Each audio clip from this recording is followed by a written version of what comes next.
Góða kvöldið og velkomin að Rauðaborðinu. Það desember, jólamánuðurinn aðventa, 14. desember, 10. til jóla og myrkur úti. Stutt í það að sólin fara að hækka á lofti, en maður tökur nú ekki eftir því fyrir bara eftir 2 mánuði eða svo. Og allt í einu skynja maður að hækka á lofti. Hérðu, það komið hingað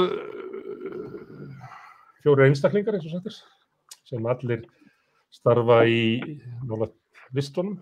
Hérna Eydís Blöndal, hún skáld, Lína Hjálmarsdóttir sviðslistakona og María Thelma Smáradóttir, hún leikkona og Halldór Armand Ásgeirsson, hann rithöfundur. En þau allt, þetta líka eitthvað annað. Ég geti kynnt Halldór Armand sem pislahöfund á Rás 1 og Nínu sem gagnrýnanda og Maríu sem leikskáld og Eydísi sem fyrrverandi þingmann. Svona æskan í dag. Í eitthvað harki endalausu. Það sem ég ætlaði að byrja að spyrja, því að hérna kom lítil frétt einhvers staðar í dag sem var svona Hagstofan að taka eitthvað saman og þetta náttúrulega eiginlega ekki frétt, sko. Þetta kemur eitthvað löngu eftir að tíminn liðinn. Þá kom í ljós að fólk sem hafði verið að vinna svona í menningargeiranum, í verktakavinnu í menningargeiranum, að þeim hafði fækkað helming í COVID. Helmingurinn gefist upp. Þetta ég má ekki bara spyrja ykkur kannski, ef ég má byrja á þér, María Thelma, svona hvernig, hefur þú komið út úr COVID að vera í svona, í menningarharki? Jú, ég var rosalega svolítið heppin. Ég fann kannski rosalega mikið fyrir því svona í mínu næru umhverfi að vissulega voru aðrir listamenn að missa úr giggum með leiksýningum út af takmörkunum og svo framvegis, en ég svolítið heppin að því leytinu til að kvikmyndabransinn stoppaði kannski ekki. Við tókum upp ófærð í kófinu, þannig að það gekk alveg, en undir alveg vissum skilyrðum. Þannig að, þannig að ég slapp svolítið vel þar. Og þar af leiðandi líka þegar maður að skrifa og svoleiðis, þá getur maður samt sem áður unnið vinnuna sína heiman frá og hvar sem í rauninni. Þannig að það stoppaði ekkert þar, sko. Nei, auðvitað það þannig, sko. Eydís, það ekki að besta sem getur komið fyrir skáld svona góð plága? Já, akkurat, sko. Ég hef aldrei unnið sem skáld full time, nema kannski bara þangað til COVID skalla og þá missi ég vinnuna. Og loksins gefst mér tími til að sittast niður almennilega og skrifa þessa bók sem kemur síðan út í september. Og svo gaman að segja því að bara í seinustu viku þá byrjaði ég að vinna með Halldóri sem svona iðnaðarskáld, business poet á auglýsingastofu. Þannig að já, þetta svona alls konar búið að fara fram út á COVID og breytast. Já. En varstu þá ekki, þú missir vinnuna, þá missir þú tekjurnar, varstu þá blönkað ekki að þessa bók? Nei, af því að náttúrulega þau mega eiga það, ríkisstjórnin, þau gripu mann ágætlega þegar maður misti vinnuna út af COVID. Það var með tekjutengdu bæturnar, hlutleysisbæturnar, ég misti fyrst vinnuna að hluta til og síðan en já, þannig að þetta var svona, maður svona gat alveg harkað þetta af sér og látið sér jafnvel líða vel, sko, á bótum. Lína, þú ert í fastri vinnu núna á Listaháskólanum, en þú þekkir svona harkið. Þetta náttúrulega, ég geti trúað að þið væru bara fyrir kynslóð og svona í þeim geira bara stór hluti af fólkinu sem að þið þekkið séu svona harkarar einhvern veginn. Lína, þú þekkir að vera harkarar? Já, ég var reyndar mjög heppin líka, ég var í mastersnámi þegar COVID í New York, eða reyndar mjög óheppin, þannig að ég þurfti að koma heim og klára sviðslista mastersnám á Íslandi í gegnum Zoom, sem var reynsla. En já, það var nú engin verkefni, þannig séð sem tóku við og það kannski lét mann byrja að hugsa, þessar bremsur kannski létu mann byrja að hugsa út í hvað annað það sem ég hef áhuga á og þá byrjaði ég að kenna í Listaháskólanum og núna fastráðin, en samt líka að sinna öðrum verkefnum. En maður var, já, klálega, ef einhverju fóru sem verst út voru tónlistamenn og sviðslistamenn sem voru ekki, sem fjalluðu þarna einhvers staðar á milli línuna í þessum pakka, þó svo að það hafi verið margt drengt að gera. Og varst þú að reyna að klára námið með því að búa til einhverja sviðslistir í gegnum Zoom eða að reyna að vinna með þennan miðil sem við erum í til dæmis núna? Já, ég ætlaði að gera performance í public rými í New York en endaði að gera vídeo í íbúðinni minni í Reykjavík.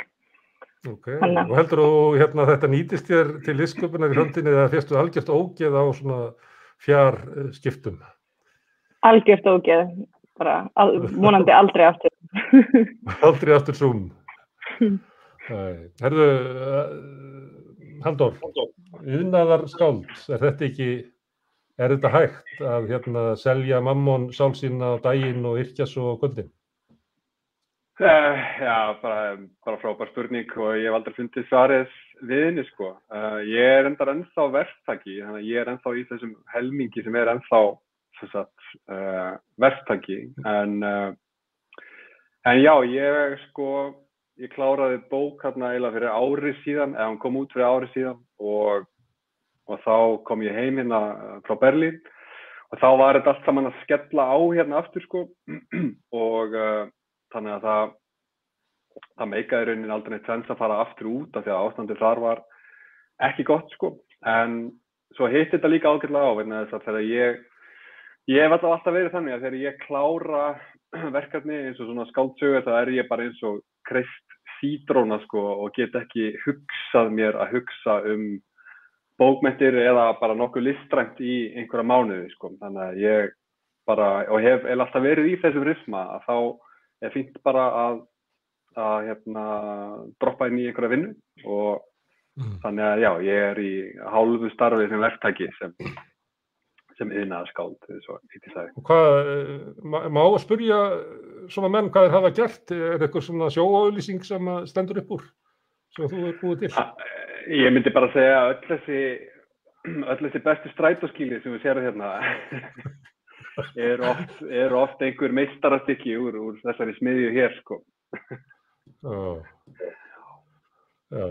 Herðu, við vorum fyrir viku að þá vorum við að tala og þá vorum mikið af listafólki og við vorum svolítið að tala svona erindi verkana og líka, þú veist, það að vera rithöfundur og skrifa pistla, þegar svo Bragi Páll og Auður Jóns sem að bæði hafa verið mjög mikilsvirkir pislahöfundar. Og þau voru bæði að segja það stundum væri svona sagt við þau svona, ekki bara best að sleppa þessu, þú veist. Þetta gerir ekki gott fyrir ferliðin að vera svona að rífa kjaft í einhverjum pislum. Og mér langar að því að Halldór, maður að klára þetta með að því að þú ert rithöfundur sem þarf að gæta því að hafa svona lesendahóp og ert með markað, svo kallar.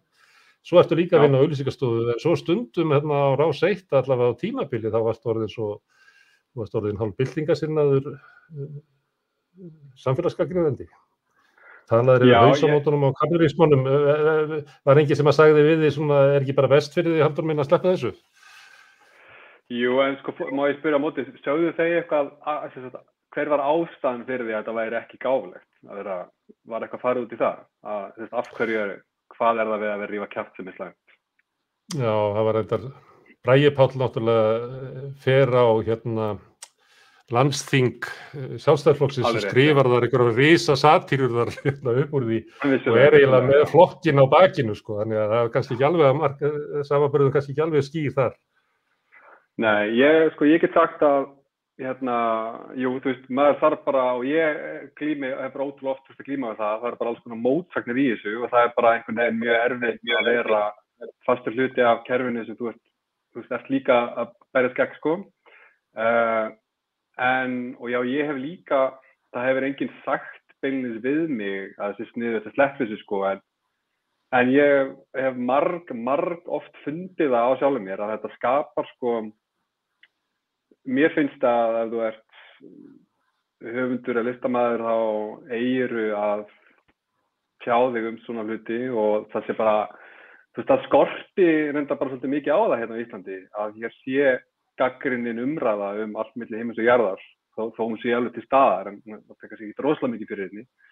En ég hef líka alveg fundið fyrir því og ég get talað hreint út það. Ég hef oft verið svona sent frá mér einhverja pistla og þá hefur verið einhver púki á öxlunum á mér sem hugsa með sér.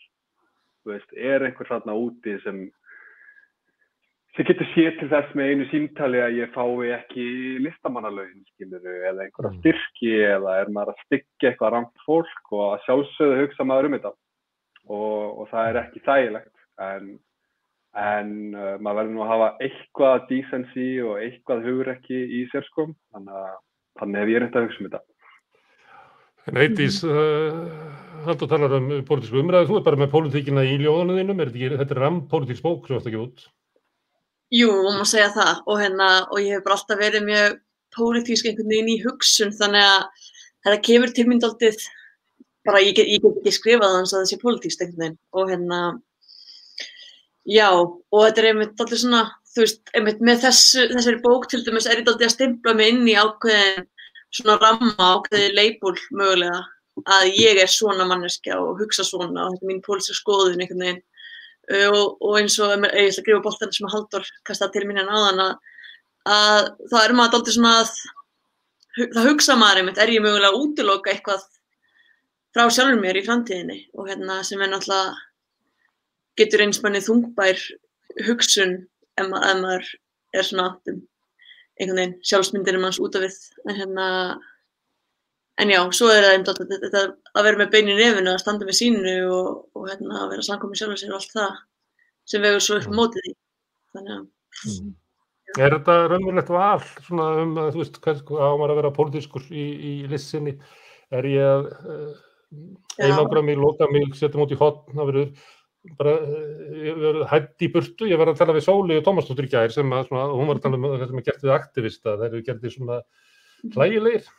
Sóley brjáluðu þessu, Sóley hjólar í þetta, Sóley vill ekki þetta, búið til svona eins og hún sé afskiptasöm hundleiðileg keksjuruglu kettling út í bæ. Þetta ekki þetta fyrir þér? Getur fengið grimmar mót ykkur? Ég hef aldrei velt í þetta sérstaklega fyrir mér, maður kannski bara pælir í því þegar maður búinn að lenda í því. En já, það einmitt, maður getur ekki stjórnað umræðinu sjálfur, maður hefur ekki þau völd og það bara dálítið að bara einhvern veginn að vona það besta, ég veit ekki hvað svo sem það nú væri og þú spurðir einmitt hvort maður getur sleppt í að vera pólitískur og það mögulega bara með því að hlusta á þessar raddir og jafnvel hlusta á raddirnar innan með sjálfum manni sem vara manni við þessum mögulegu röddum kannski í framtíðinni og svo spurningin hvort maður vilji lifa þannig lífi og stjórnast af þessum hræðslum. En hefur eitthvað kvartað við pólitíkinni í ljóðabókinni? Þetta ekki svona bara allir glaðir með þetta? Jú, ég myndi að halda það. Ég ekkert verið sérstaklega róttæk í þessari bók. Ég bara þetta tala hvað ég sagt, bara loftslagsmálin út frá einhverju sem ég veit að og maður bara veit að fólk hlýtur að hugsa að það veltir þessu fyrir sér í fyrsta lagi, sko. Þannig já. Herðu, ég ætla ekki að halda þig fram að þú sett ekki nógu hugrökk, Eydís, en María Thelma var mjög hugrökk því að hún kom og bjóð til svona umræðu eiginlega þann geira sem hún að starfa og koma sér fyrir því. Er það ekki rétt, María? Það svona, maður eiginlega ekki meiri aktivismi heldur það þegar maður snýr sér að sko bara tjaldbúðinni sinni og bendir á að þarna sé ekki allt eins og á að vera. Hvað ertu að tala nákvæmlega? Já, varstu ekki með svolítið umræðu ég kannski eitthvað að rugla núna? Ég nokkuð sem sést að rugla. Fyrir ekki. Og mér og annari. Ég má það líka. Já. En einmitt talandi að vera pólitískur og vera með þessa efasemdir hvort að maður eigi að láta í sér heyra eða ekki, sérstaklega í þessum geira þar sem að nánast allt liggur undir, að þá skiptir það rosalega miklu máli að gera eitthvað í því ef þetta er málefni sem að stendur mann nærri, af því að annars miður okkur aldrei áfram ef að við segjum ekkert eða gerum ekkert og svo líka að samaskapið, þú veist, að við vorum að tala listina og hvort hún sé pólitísk, og ég held að listin verði alltaf pólitísk og það liggja svolítið bara hjá fólki hvernig hún birtist manni. En já. Og maður þarf að hugra ekki til þess, eða hvað? Gerist það bara sjálfkrafa? Ég myndi segja sko, bara í hvaða aðstæðum, þú veist, ertu að skrifa pólitískt verk eða ertu að skrifa status á Facebook eða eitthvað svoleiðis, þannig að fyrir mér er eiginlega meiri eftirsjá sem liggur í því að segja ekki eða framkvæma listina eða hvað það er sem að situr eftir frekar en sko óttinn það hvernig fólk eigi eftir að taka því, þú veist, ég upplifi meiri létti að hafa komið efnunum frá mér heldur en ekki. Af því að þú veist, það meiri líkur á því að ég myndi sitja heimi á mér 3 mánuðum seinna hvað ef að ég hefði farið alla leið með þetta verk eða hvað það er. Og það er eiginlega alltaf styttra í það að vera alveg sama hvað fólki finnst. Er það? Er það ekkert að vera sama hvað fólki finnst? Já, ég er að meina, skilur þú veist, að maður taki því ekki nærri sér. Ef það er einhverjir þannig sem að fíla ekki það sem að var skrifað að gera, að því að þetta er svona hluti sem að er ekki undir minni stjórn. Hvernig fólk tekur verkinu, eða pislunum, eða því sem að var ekki út. Það getur verið rosalega erfitt að af því að við erum nú svona hópdýr, svona apar sem að sitja við varðeldinn og eru svona háðir samfélaginu, að jafnvel að maður verði fyrir sko stjörnugalinni og órökstuddi og ómálefnilegri gagnrýni, að þá svona hefur alltaf ykkur áhrif sko. Já, en þá er það líka undir manni sjálfum komið hversu mikið vægi maður ætlar að gefa viðkomandi sem að er að gagnrýna mann. Já, maður getur fengið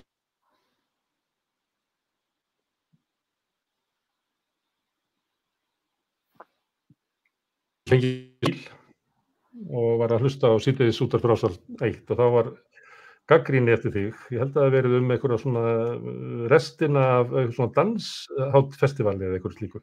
Og ég var að hugsa meðan að ég bara hef ekki heyrt svona pólitíska gagnrýni bara ekki einu sinni þegar ég var ungur og menn voru í sko rosalega svona stjætta pólitíska gagnrýni snemma á 8. áratugnum. Hvað er að gerast? Það bara, kemur pólitíki bara með askvaðandi inn í gagnrýnina og bara allra breytinni? Já, sko, ég búin að hlusta á okkur, sko, ég tek undir með því sem að Halldór var að segja áðan að með þessa meðvirkni sem að maður verður fyrir svona í samfélaginu og bara mikilvægt þess að ég finn alveg ástæðan fyrir ég ákveða að fara aftur að gagnrýna núna. Og ég var mjög gagnrýnin þegar ég var hjá Mogganum. Ég gaf Íslenska dansflokknum 1 stjörnu og því að það voru bara með sexist verk og svo gerði ég greina hatara sem að ég fekk mjög mikið mótlæti og mér bara finnst alltaf meðvirk umræðan og mér finnst það ekki gera listasinnunni neitt gagn að allir séu bara vinir og enginn þora að segja neitt. Sérstaklega vegna þess að við búum við þar aðstæður að vera svo svakalega einangruð inn í okkar forréttindabúblu og það stundum hlutir gerðir sem fólk kemst miklu frekar upp með heldur en það myndi kannski ekki komast upp með annars staðar, þú veist, í stórborgum eins og Berlín eða New York eða. Þannig að ég tengi líka, þú veist, við það, já, það getur alveg verið mjög erfitt að líða eins og helmingurinn að samfélaginu mann sé á mótumanni eða eitthvað af því að eins og ég hef upplifað en þú veist, það hefði samt verið verra eins og Mari Thelma sagði að gera það ekki, að sitja eftir og hugsa þú veist, sjá eftir því að hafa ekki þorað að taka skarið. Ég vil taka fram að gagnrýnin sem ég er að vísa í var mjög jákvæð. Já, mjög ánægð með bæði verkin sko. Eiginlega alveg bara, en það sem að mér varst merkilegt við það var að þú fjallar eiginlega verkin sem svona samfélagslegt, þú ert að greina sko persónunnar í svona félagslegu og stjórnmálalegu hlutverki, hvernig upplifun áhorfandans og fjalla svona forréttindablindu þeirra og það var eiginlega allt sjónarhornið var sko svona þjóðfélagslegt. Já, mér finnst það langt skemmtilegast að gagnrýnin það sem ekki verið að segja, búningarnir voru svona, ljósin voru svona, mér finnst miklu skemmtilegra að stækka verkið, þú veist, expanda, bæta ykkur við og það sem að, þú veist, mér finnst gaman að, þú veist, greina dramatúrgina, greina formið, greina sambandið við áhorfendur, greina, hvað að gerast innra með áhorfendum þegar þau eru að eiga þessa upplifun og þá hvað performatíft við verkið, það að segja hverju verkið að breyta.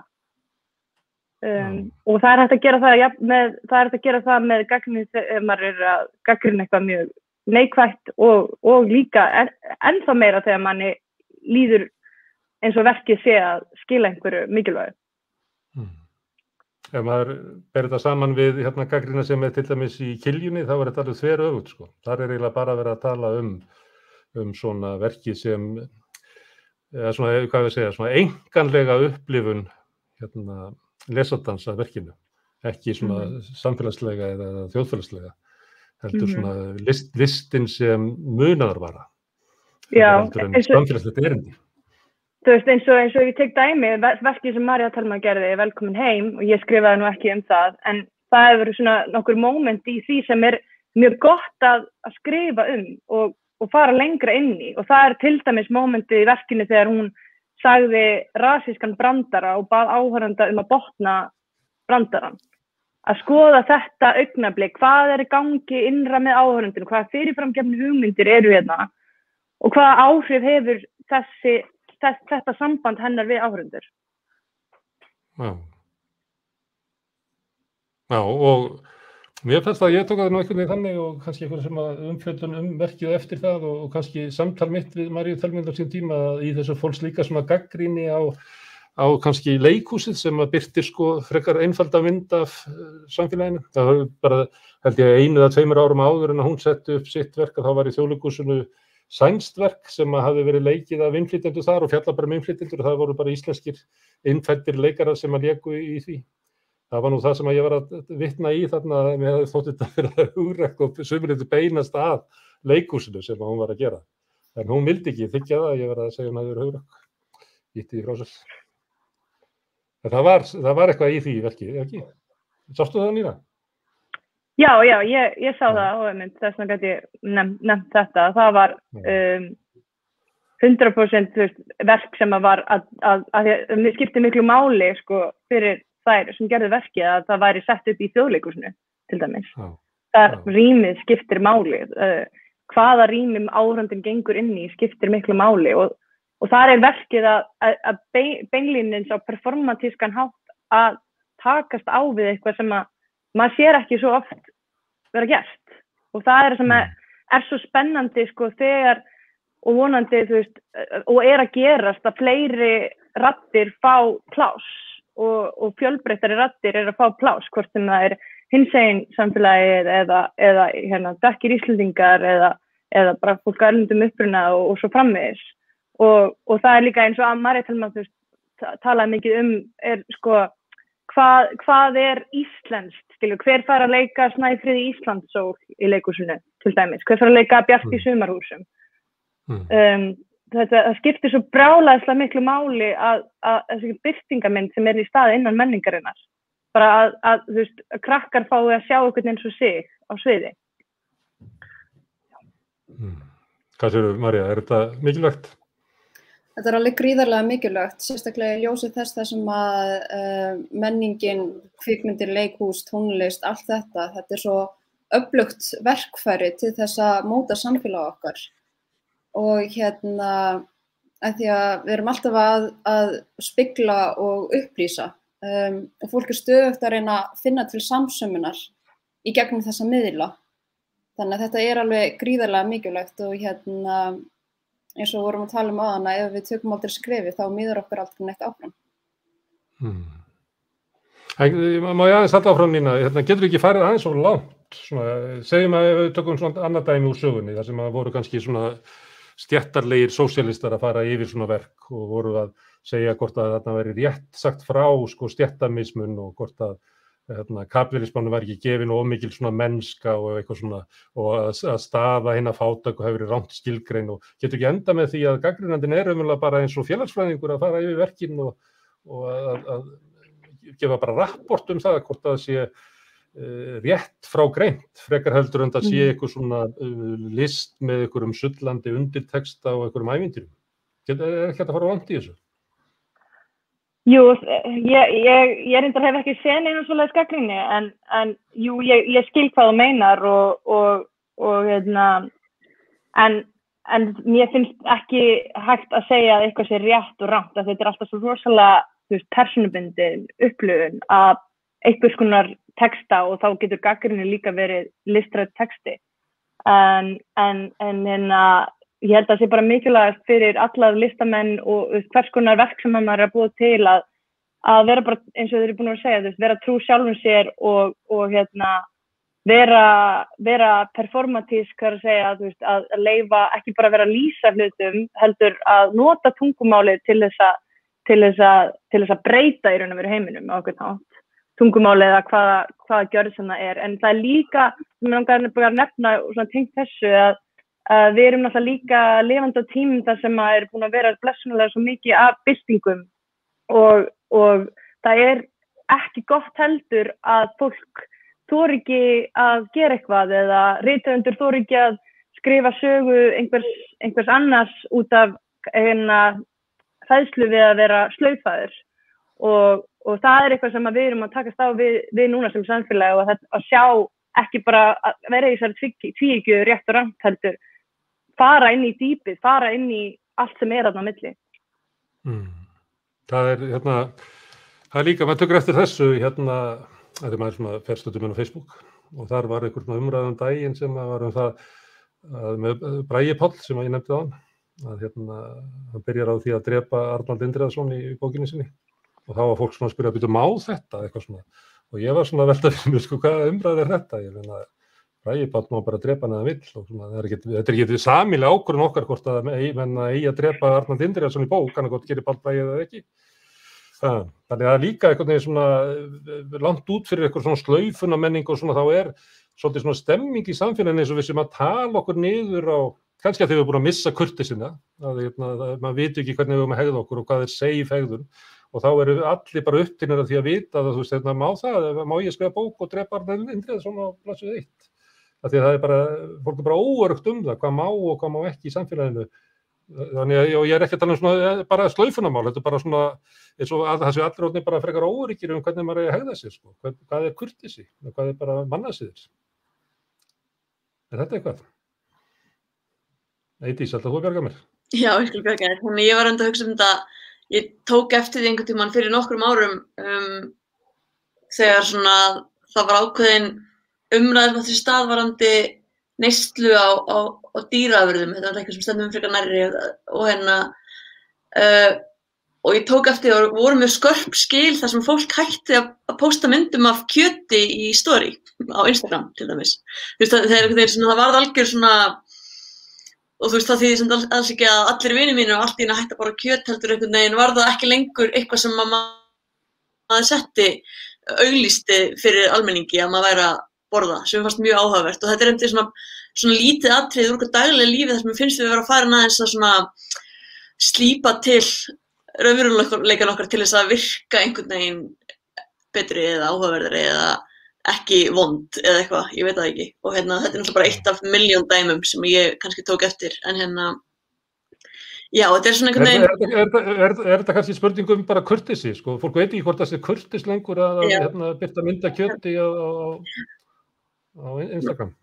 Maður veit það ekki, ég held að þetta sé svona einhver veit ekki hvort við kalla það kurteisi samt en einhver svona bara þú veist, sýna minna en meira af því sem þú ert ekki alveg viss hvort að einhverju muni sárna eða finnast eitthvað bregður að sjá. Það sem ég er að meina, þetta er ekki beint pólitískt framlag, sko, heldur þetta bara svona svo kurteisi, það er ekki til siðs að vera að tala hvað er sagt við matarborð, þá maður er ekki að tala laun og pólitík og trúmál og maður er ekki að byrta myndir af kjöti á samfélagsmiðlum.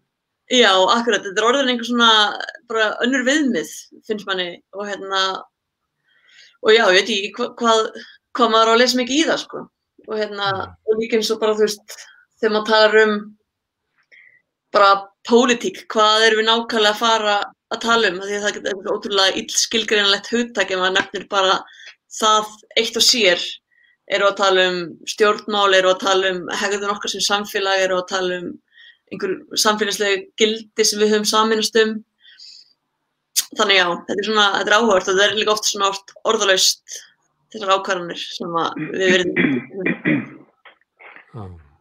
Hvað segirðu, Halldór? Hérna ég kannski að færa með þetta út í svona umræðum slaufunnar menningu sem það eitthvað óbóðslega leiðilegt við þá umræðu, sko. Sérstaklega það drifið áfram af einhverjum svona rosalega heitum köllum sem að umræðan verður oft svo ekki svo spennandi, en ég býðir alveg að hafna því. Ég skal spyrja þau gagnrýni, viltu það frekar, Halldór? Ég hugsa sko, við vorum alltaf einhver leið að tala það áðan, sko, að þessi ótti sem þú finnur þegar þú hugsa með þér, já, betur, ég að segja eitthvað sem mögulega mun styggja einhvern, sem mögulega með einkabílstjóra, sem greiddur á skattgreiðendum, og ég mögulega, þú veist, og það mest náttúrulega lýsa líka þessari gamaldags slaufunarmenningu sem var nú skrifuð bók, held ég, var ekki hitti fyrra, það hvernig það komið skipulega í veg fyrir að þú fáir vinnu á Íslandi ef þú styggir fólk. Ólína Þorvarðardóttir skrifaði ágætlega þetta.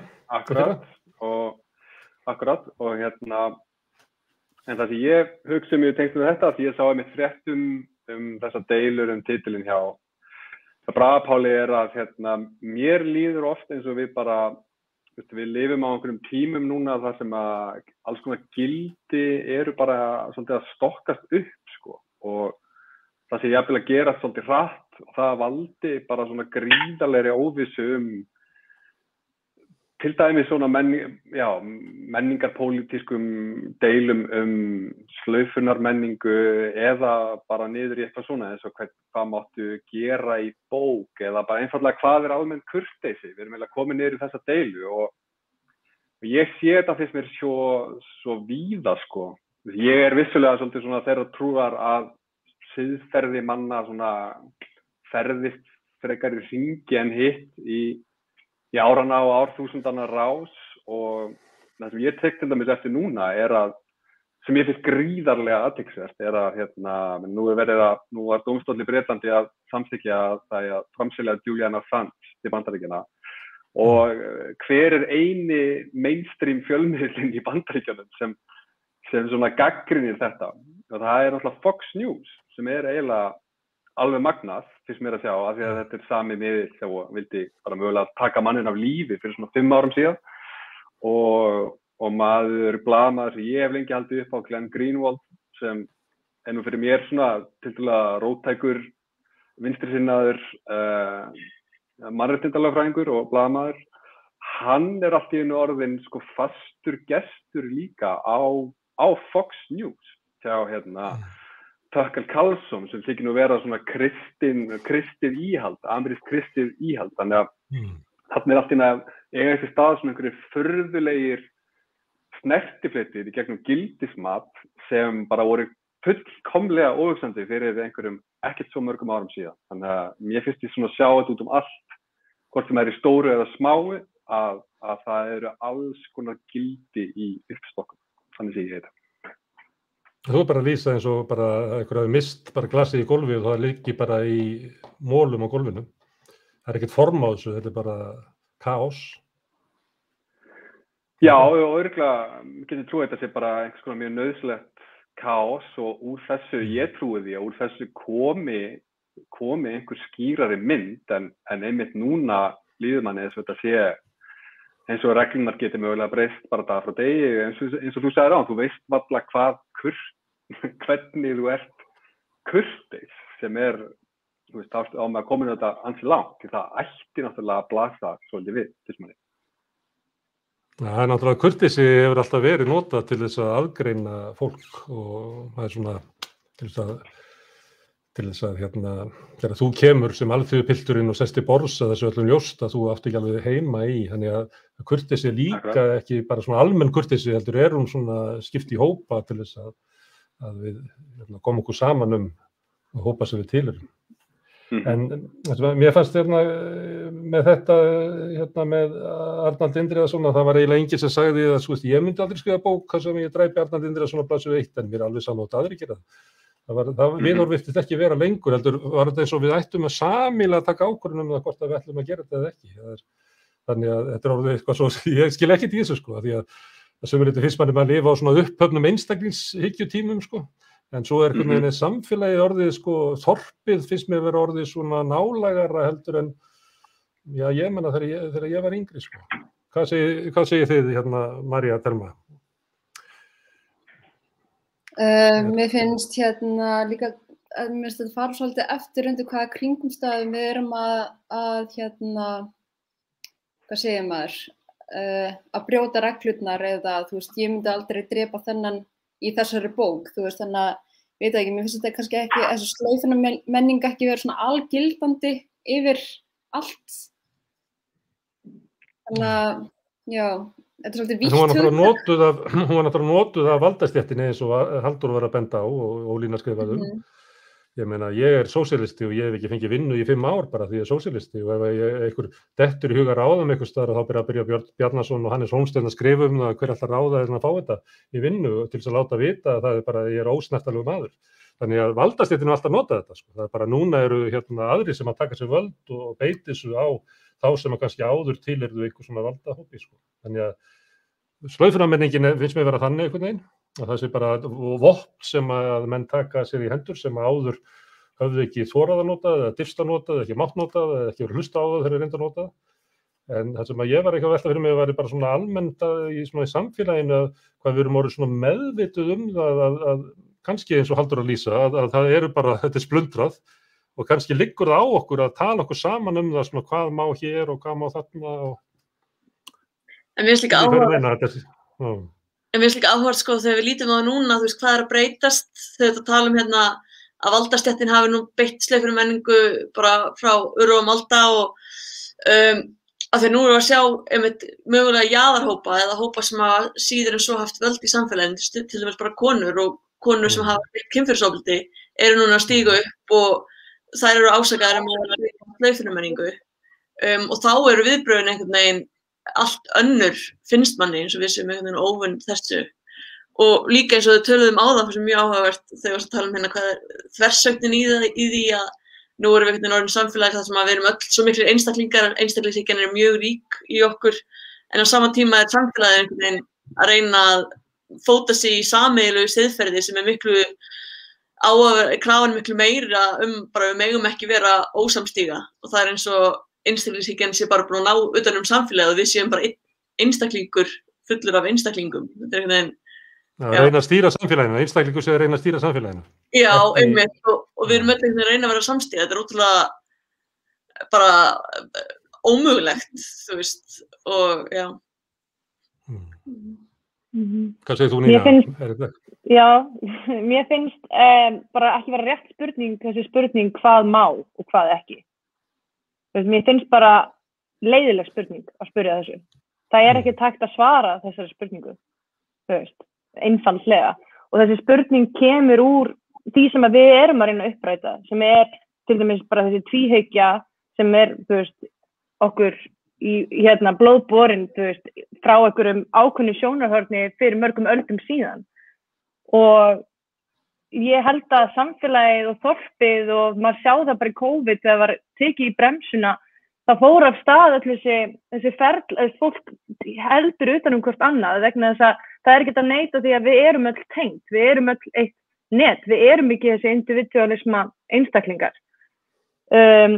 Þannig að ég held að samfélagið sé bara svolítið á undan, ef ég má segja það. En já, mér finnst bara að það eigi að vera að spyrja einhverjar annara spurninga og það geta verið alls konar. En hvað má og hvað ekki ekki hjálpar engum. Ég var heldur ekki að spyrja því, ég var eiginlega að velta fyrir mig sko, hvernig fólki liði í þessu. Ef að segjum þetta sé svona eins og Halldór lýstir, þessi svona splundrað og sem er bara gott vegna þess að það var ekki hægt að lifa undir svona einni línu og allir þetta beygja sér til það. Svona hvað væri gott og gilt og hver hefðu svona völdin og nú eru komin svona margar miðjur og eitthvað svona. En inni í þessu samfélagi eru einstaklingandi sem eru vanir því að hafa svona skýrar leiðbeiningar það hvað má og hvað ekki, sem eru að biðja það, sko. Þess vegna alltaf spurningin hvað má og hvað má ekki, getur ekki með skýra línur það. Og þá kemur þú sem að talar innan úr framtíðinni sem að við erum vonandi að fara til og segja, nei, það er ekki hægt að svara því. Það er bara því miður, maðurinn er ekki sterkari það, hann er óöruggur þarna inn í það sem er ekki svona skýra línur. Og þá er ég ekki að tala kallana sem eru að vilja fá að, þú veist, að hlæja að konum eða hæðast að þeim og eitthvað svoleiðis. Ég er að fara að tala svona venjulegt fólk sem bara tjá sig er orðið óöruggt, maður við upplifir það, þessi óöruggt svona hvað boðlegt. Það er náttúrulega líka. Nei, ekki sver. Jú. Nei, ég ætla bara að segja að það sem hjálpar mér þegar ég verða vitna einhverju máli eða eitthvað, að hugsa hver raunverulega með völdin í þessari stöðu og það kannski oft það sem við erum búin að sjá í þessari MeToo bylgju að það er svo auðvelt fyrir fólk að fara í það far að ásaka konuna legar og standa með manninum og þetta er náttúrulega algjör alhæfing að segja þetta. En þessi hlutir eru bara ekki svona einfaldir og maður þarf að hugsa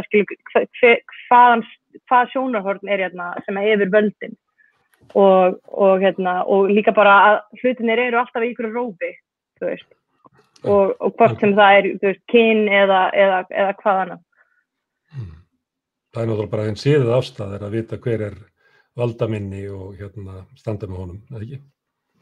Maður heldur með Tógó þegar að keppa við Þýskaland. Það ekki? Á maður ekki að standa með þeim sem stendur höllu fæti? Það ekki? Maður var alveg upp við það. Það ekki að segja það? Að maður eigi í svona aðstæðu þar sem eru svona deilur, að maður eigi að meta það? Hver það sem að tala veikar í stöðu? Jú, það sem ég að segja. Jú, ég var bara að reyna að gefa ykkur öðrum orðið en ég ætla reyndar að bara skjóta inn í, ég þarf að fara eftir smástund vegna þess að ég að fara á kóræfingu og það er hræðilegt að vera seinna á kóræfingu. Já, það talandi samfélag. Það eitt besta samfélag mannsins, eða ekki, að vera í kór? Ertu búin að vera mikið í kór? Nei, ég var bara að byrja í haust. En það eru tónleikar á 50-daginn í Hallgrímskirkju ef fólk hefur áhuga. En þetta ekki upplifun að vera í kór? Að koma sem einstaklingar og stilla sig saman í kórsöng? Þetta ekki ef maður ekki að þjálfa í sér svona hópdýrið og samfélagið að vera í kór?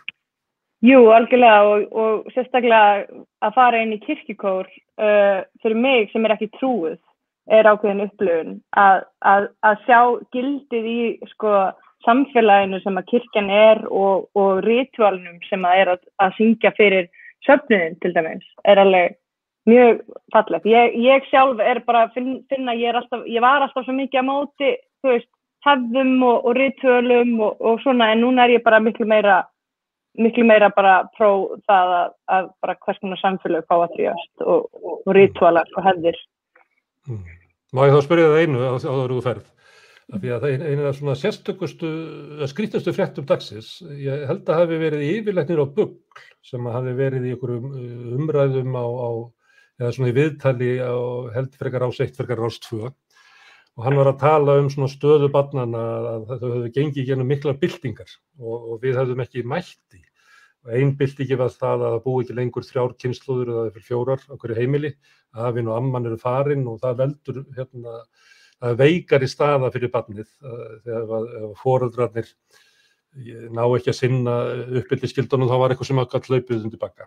Og síðan var hann að tala að þegar konurnar fara út á vinnumarkaðinn þá fer mamman út af heimilinu en pappinn kemur ekki inn í staðinn, þannig eða hvernig sem við viljum orða það, að það verður færri og hann að fara svona yfir þetta. Og þetta eru svona stóra pælingar og gaman að þetta sé bara inn í fjölmiðlunum vera að ræða þetta. En síðan segir hann, síðan það líka eitt að svona trúarleg afstaða við höfum gefið eftir. Að heitrúa fólk hefur eitthvað skjól sem að þinni trúlausu hafi ekki. Og hann var að velta því fyrir sér gælarnirinn, hvort að þetta væri þess valdandi að börnin stæðu einhvern veginn svona veikar og þess vegna væri frekar verið að nota lyf og væri frekar verið að skilgreina tilvistarlega angist þeirra sem sjúkdóm, sorgin væri skilgreind sem sjúkdómur og ég tek það fram að þetta er gælarnir sem að segja þetta, þannig hann ekkert að segja að allir sem eru með depur séu bara í tilvistarvanda og séu ekki við geðræna vanda. En þetta var hann að segja. Þegar þú varst að tala að koma inn í svona trúarlegt umhverfi sem trúlaus manneskja.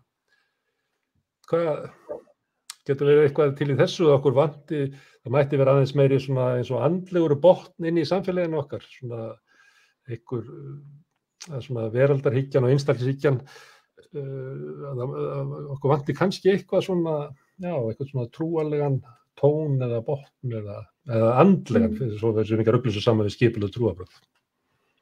Þetta rétt spurning áður og fernína mín. Þetta mjög stór spurning, þetta mjög spennandi umræða og mér finnst það sem ekki træðilegt að hann hafi sagt þetta, mér finnst bara þetta vera eitt sjónarhorn af mörgum sem að við vonandi munum sjá koma fram þetta og ef ég ætti að fara að kommenta á þetta þá til dæmis ólst ég upp við að faðir minn var miklu meira heima og sá heimilið meðan móðir mín var miklu meira úti að sigra heiminn og reyndar þó þau væri bæði mjög upptekin og það kendi mér líka að vera sjálfstæðari og vera feministi og sjá og mér leið eins og ég get alveg gert eins og mamma, ég get alveg farið og gert stórkostlega hluti og svo framvegis. En jú, ég held að sé alveg kannski eitthvað til í því að það mjög mikilvægt að rækta þessa tengingu sem við höfum og hvernig sem það hvort sem það innan fjölskyldunar eða einhverjum öðrum og öðrum samfélagum við sjáum það líka að minnihlutahópar gera þetta oft til dæmis þegar þeir upplifa fjölskyldunum þeirra hafna þeim til dæmis hinsegin fólks þá eignast þau sína svona chosen fjölskyldu og já, ég veit ekki, kannski eitthvað annað sem hefur eitthvað meira spennandi þetta að segja en ég ætla allavega bara að ég þarf að hlaupa núna, það komin 8 mínútur í og ég vil ekki að kórstjórinn Takk hérlega fyrir mig. Já, takk hérlega. Það er mikil kurteisi, að þið voru náttúrulega kurteisi, að láta ekki bíða eftir sér, allra síst heilar kirkjukór. Herðu, Halldór, þetta ekki eiginlega bara, varst þú ekki í heimspeki að stúdera eitthvað í þessa veruna svona andlegan botni í tilvist nútímamannsins? Er þetta ekki up your alley eins og sagt er? Hvað segirðu? Er þetta ekki svona up your alley eins og sagt er?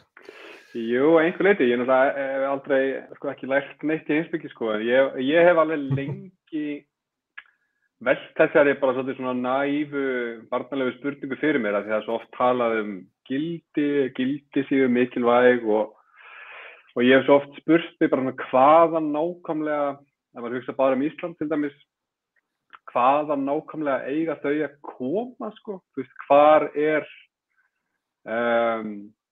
já, í svona henni guðlausu Skandinavíu einhvern veginn, hvaðan eiga gildi eins og, ég veit ekki, náungakerlingur eða eitthvað þvíumlíkt, hvaðan á þetta koma eða mikilvægi þess að tilheyra samfélagi sem eitthvað sem ég held að sé sammannlegt og sé mjög mikilvægt, en hver á uppspretta nákvæmlega að vera og ég alls ekki að segja að það eigi endilega að vera þjóðkirkjan eða eitthvað svoleiðis, bara heldur betur ekki en ég hef oft velt fyrir mér hvaðan á límið í samfélaginu að koma og ef við hugsum þetta út frá einhverjum eins og dauða Guðs Nietzsches eða eitthvað svoleiðis sem ég finnst alveg ágætis rammi að hugsa að bara hvað á að koma í staði. Við verðum að reykja með því að Guð dó að svo mistum við trúna á stjórnmálunum og að stjórnmálin gæti búið til betri heim. Það var fólk trúði því fram eftir síðustu öld og svo hafa fallið svona eftirsatt síðan að fólk sameinaðist íslenska landsliði í fótbolta. Og þá var eiginlega það sem að fólk sameinaðist var að koma svo aldrei að gefast upp og eitthvað svona, þetta voru íslensku gildi, en því miður ég verð að segja það að íslenska landsliði í fótbolta er líka fallið. Já, íslenska landsliði í fótbolta er bókstaflega eins og beint upp úr grískum harmleik, það er bara alveg ótrúlegt að fylgjast með því.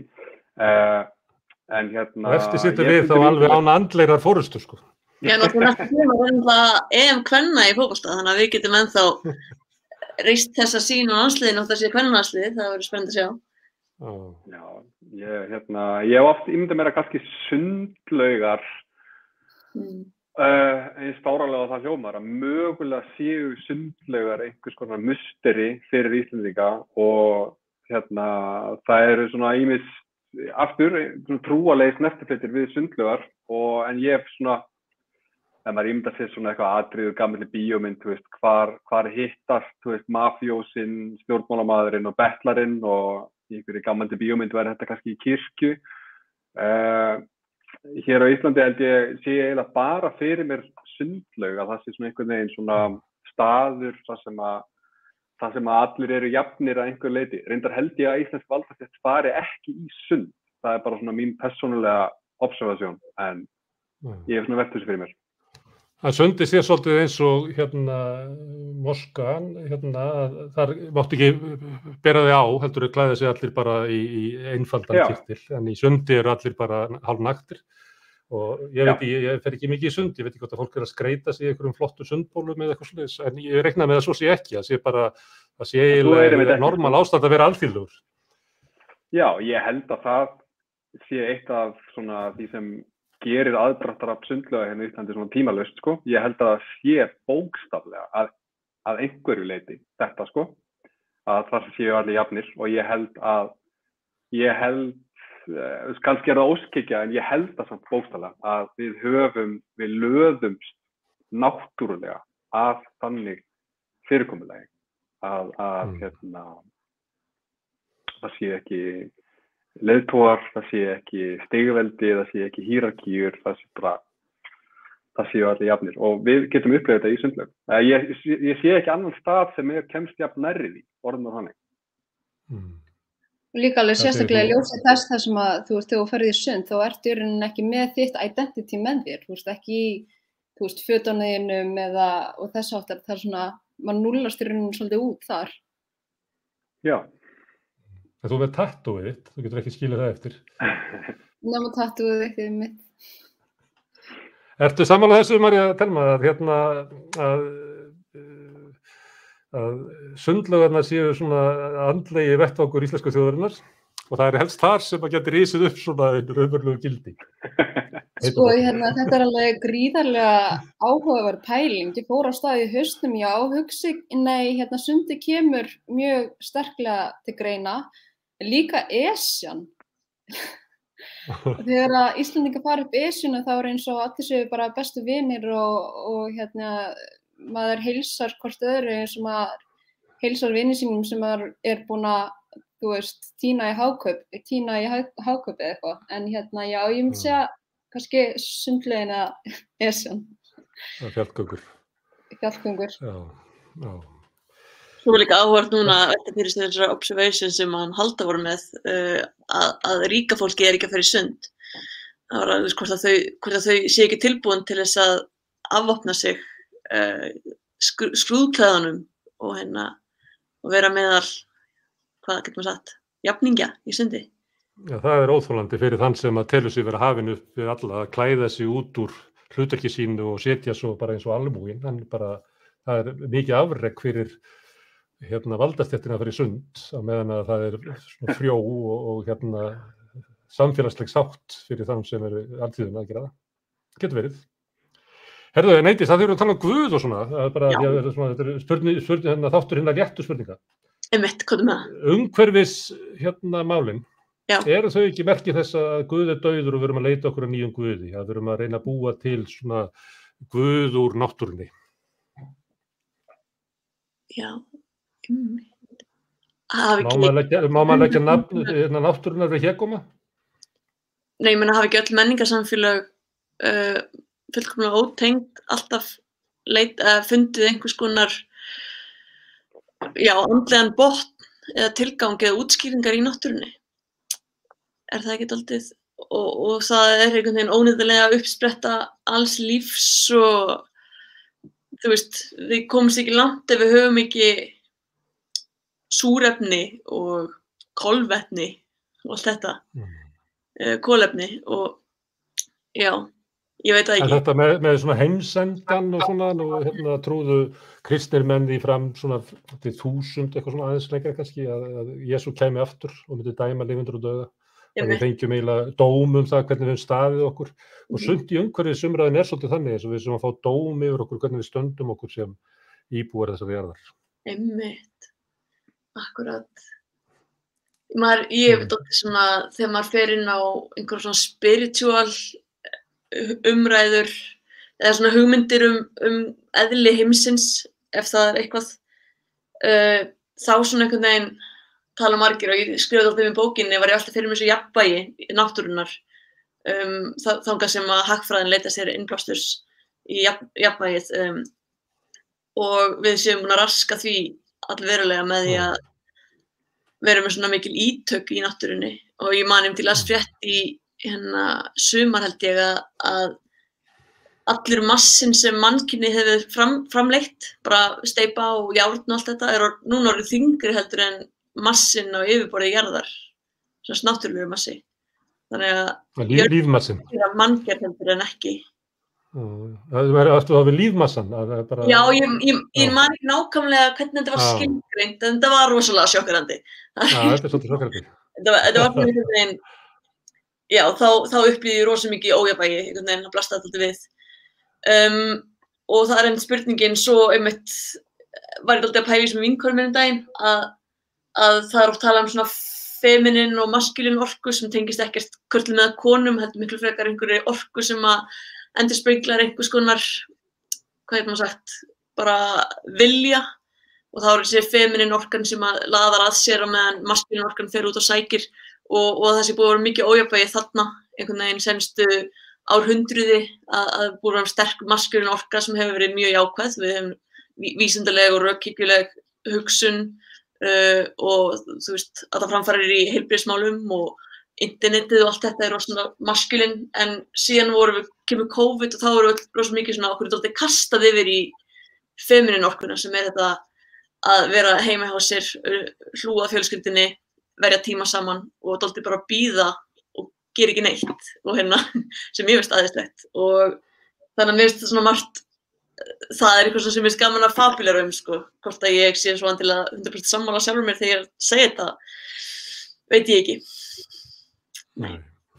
Herðu, en þetta eru fín lokaorð eins og sagt af því að þú veist að lýsa eiginlega svona aðvendunni, hvernig er best að hafa hana, að vera bara einhvers staðar í hlýjunni í feminískri orku og ég veit alltaf þess að gera það. Ég þakka ykkur fyrir Halldór og María og Eydís og Nína sem að fóru á kóravingu fyrir að koma hingað og skemmta gömlu manni við að spjalla heima og geyma og hlustendur þakka ég fyrir sem að hafa nett að sitja hérna hjá okkur. Á morgun verðum við með maskulínorkuna, þá ætlum við að tala hagfræði og fjárlagafrumvarpið. Þannig að það ekki mikið meira maskulín en það. En ég þakka hlustendum og þáttökutum kærlega fyrir í dag. Takk fyrir í kvöld. Takk fyrir. Takk.